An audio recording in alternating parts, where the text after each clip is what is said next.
Welcome to the Unwashed Asses, episode 135, recorded for Friday, November 22nd, 2019. You ever get hit with that feeling of nostalgia, that rush of sweet, sweet yesteryear? The longing for days when the sun was warm and friendships were good and the food even tastier. I did recently. Yes, I got just completely sidewalled, waylaid, or otherwise inundated with the feeling of nostalgia. Largely, it comes to playing games. For those listening recently, I've been in a bit of a slump, a bout of melancholy when it comes to finding a good game to play and kind of being sick of what I am. And overall, it's stemming from larger issues, but the larger thing of, like a person with a closet full of clothes saying they have nothing to wear. I have a roster full of games across multiple platforms and I have nothing to play. Destiny's not scratching that same itch, and the Outer Worlds, as much as I loved it, I seem to just kind of fall off the face of the earth with it, so I'm still searching for something to kind of hold my attention. And wouldn't you know it, a game that I was not anticipating to even have a remote interest in became a week one buy for me. Talking about Call of Duty Modern Warfare. Now, I wasn't enticed with Modern Warfare by its presentation. It's an annual game. Every year you get a new one, and every year since like Black Ops 2, I've been ignoring it. I didn't even play that one all that much. And I guess what kind of bit me with this one was that, aforementioned nostalgia. I wanted to relive the days of, you come home at the end of the day, you got the kids in bed, you and a loved one sit on the couch, or even, solo, and you hit up your buddies on the old Xbox 360, Xbox Live service, you join a party, and then you just go to town. I missed those days. I missed, playing with my brother-in-law and our group of friends and rushing down maps, with him running around with the Scar assault rifle and chasing people out of hidey holes while I just sat there with my 50 cal sniper rifle and gunned poor suckers down. It was a time unlike any other in terms of pure enjoyment from video games. And I feel that's kind of what that Xbox 360 generation was to me, where every year you get the new Call of Duty, you sign on with your friends, and you're like, hey guys, what's going on? Where's this weapon? And, just doing challenge after challenge, match after match, prestiging and racing each other to be, the very best like no one ever was. And that's what Modern Warfare was representing to me. Modern Warfare is a game, that revitalized the shooter and put kind of Call of Duty in the spot that it was several years ago. They had two sequels, Modern Warfare 2 and 3, and told a very engaging story about, a covert group of secret ops that are trying to prevent all-out nuclear war and devastation. Story in Call of Duty is not something I've ever been particularly fond of. It reads like your stereotypical Jason Bourne or Rogue Warrior, or really any schlocky secret ops military government, insert adjective noun here, affair. It's not interesting to me. It's not my genre at all. Where I really got enjoyment was the multiplayer, and that was largely due to friends. Now, there were times where, you're hanging out with the former father-in-law. He's got his PS3 fired up, and you're playing Call of Duty World War II? World at War? I don't remember which one it was. It was World at War, because then World War II was the remake. And you let him play, the allies of the Russians, and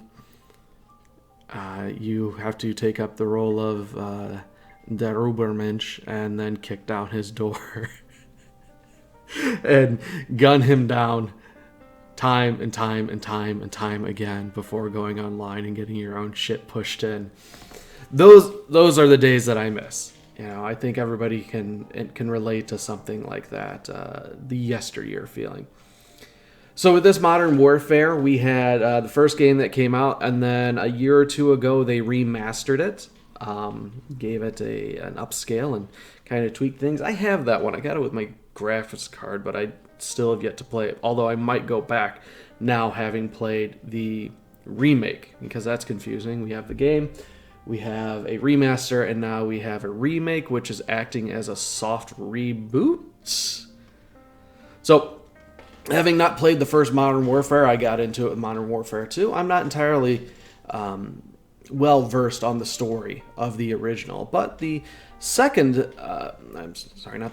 the remake story was kind of following in those same footsteps as far as very forgettable. We have secret government agents. We're hunting down these chemicals that are being used on unsuspecting folks and trying to stop the bad guys, which are, of course, the Russians nowadays.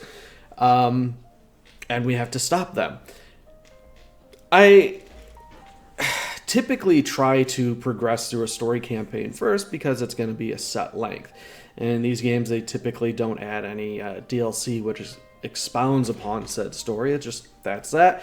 And then once it's done, you roll into multiplayer and just keep shooting bad guys in the face. And I will say that Call of Duty kind of pioneered the control space when it came to multiplayer games, especially the first-person shooters. And it's why I enjoyed playing it as much as I did, is that it handled unlike any other. And it was so satisfying to move about the map and feel and shoot until Destiny came along and really took it to that nth degree. And I mean, aside from Destiny, I don't think any other game really can top Call of Duty's control scheme. I always felt it was superior to Halo in that regard. But getting back to story, I use it as a way to kind of familiarize myself with the controls, hence the sidestep into control land. Make sure I'm comfortable with controlling and moving my character before I go and deal with the countless individuals on multiplayer calling me a faggot and telling me how much they fucked my mother and things like that. Which actually hasn't been an issue because of the wonderful mute feature. Just mute everybody. Can't hear anything negative or helpful. It works. But, I don't know, about halfway into Call of Duty's storyline, it takes a drastic turn. It goes very, very dark very quickly to a point where there are horrific things happening on the screen that I wouldn't have expected. Again, I consider Call of Duty a kind of bland middle of the road. You can see what's going to happen a mile away in terms of narrative beats. But this was shocking, even for myself. And I like to think I have a fairly desensitized palate when it comes to violence and shocking things. But this took it to a level I was not wholly expecting. And when you first anytime you fire up the single player campaign, it always says, hey, we have a lot of mature content going on in here. And I had been scoffing at it up until that point, saying, oh yeah, sure, we're shooting guys in the face and not really paying much mind of it. And, sure, there are, in the beginning, harrowing scenes as you're clearing buildings with civilians, and then there's a public shooter section. Very reminiscent of the airport scene in Modern Warfare 2, but it's when you take control of the female protagonist and experience her backstory that I was hit with an emotional sledgehammer that I was, again, not expecting. And being drugged through her story was rough. It was an experience I wasn't looking forward to. It made me profoundly uncomfortable. But it was that experience that finally made me give a shit about the story and the characters inside of it. And I became very engaged with their plight and what it was they were trying to accomplish. Now, there are, titular characters like Pierce not titular, but main characters like Pierce who people rally around and resonate towards, but again, I didn't really do that in the first trilogy. In this one, he kind of falls flat in comparison to how fleshed out. Samira, that's no, that spoilers. The female protagonist is. So with that being said, it was a very short campaign, but it was one that left a lasting impact, and kind of falls into the same vein of Titanfall 2, where it was just so incredibly well told and came out of left field in terms of unexpectedness that I set it a very high mark, and I wish, like Destiny 2, wouldn't necessarily go hyper violent or as brutal as this, but would take some lessons from their former publishing partner Activision, and talk with the guys at Infinity Ward and learn how to tell a more engaging and compelling story. So with that being said, single player, again, relatively short affair. You then get thrown into multiplayer, and this is where I've been enjoying myself. I am sure I would enjoy myself much more if I had friends that played, but I think that period in my life has kind of passed, where now I'm mostly a solo player. And after playing several hours of multiplayer in Call of Duty,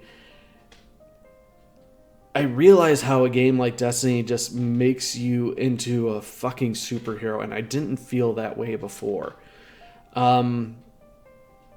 In Call of Duty, I have to be very mindful of even how I walk, because footsteps are very audible in the game, and other players can hear those and then set themselves up to ambush you when you're trying to ambush them. Guns, for the most part, will take you down in less than a second compared to Destiny's upwards of 3 seconds time to kill. There are no superpowers, but there are perks and kill streaks which can impact the gameplay. Mostly they come down to the form of UAVs, which will spot you on the map, and turrets and tanks, and it's a much more visceral feeling than a game like Destiny, in the sense that you're much more exposed and vulnerable to the things that are around you. You can die very easily. Maps are very small compared to Destiny, or they're the same size, but they're much more dense. There's a lot more going on, where before you could double jump across this gaping chasm and shotgun a guy in the face before exploding into this torrent of violent lightning energy. Now I find myself crouching and creeping around a map and hoping that the 30 to 60 rounds that come stock in my M4 are enough to get a kill or two, because of how difficult it is to, actually, I don't have... The weapons were the personality in Destiny. They were characters unto themselves, much like, Lord Shaxx or Zavala or Ikora Rey. Everyone behaved differently, and there were expectations, and they all felt unique. Call of Duty, you can build your own bastard gun of parts that work uniquely for you, and have paint jobs that are egregious and disgusting to look at in terms of their color schemes and the stickers and the ornaments and all this extra just garbage hanging off of it.